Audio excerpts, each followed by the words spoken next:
New CDC report that shows women are becoming addicted to painkillers at an alarming rate. Here's NBC's Tom Costello.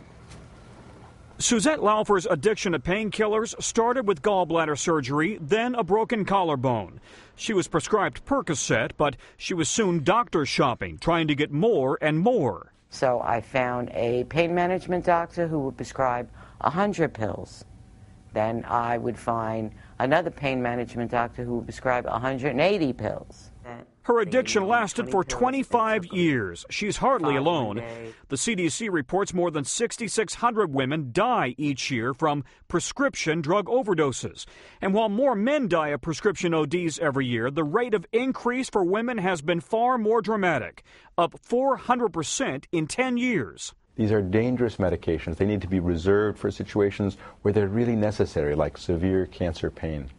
Doctors are most concerned about the overuse of opiate painkillers like Demerol, oxycodone, hydrocodone, and Vicodin. Now, the CDC is calling on doctors nationwide to consider a patient's dependency risk before ever prescribing painkillers. Let's talk a little bit about that. With the help of the Phoenix House Recovery Center, Suzette Laufer is working to get clean. For me, it's one day at a time. I couldn't do any more. Fighting a demon she's lived with for a quarter century.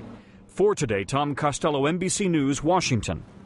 Let's get more now with Dr. Nancy Snyderman, NBC's chief medical editor. Nancy, good morning. Good to see you. You were shocked when you saw a 400% increase I think for women. The whole country was taken by storm, and physicians especially. There's enough blame to go around. Doctors who overprescribe, patients who fake symptoms and know how to game the system. And I think this is a collective responsibility now to say, look, these medications are great medications when used judiciously for the right things, but they are short-term fixes. They're not meant for long-term use. I've seen a lot of theories about why women in particular may be seeing this increase. One was that they have smaller body mass than men, so maybe the gap between a therapeutic dose and a dangerous dose is narrower. Well, I think that's one thing. And also, we metabolize drugs differently. We know that with alcohol, men can tolerate more, and our liver enzymes can only tolerate as much as we can throw at them. So there probably is a difference.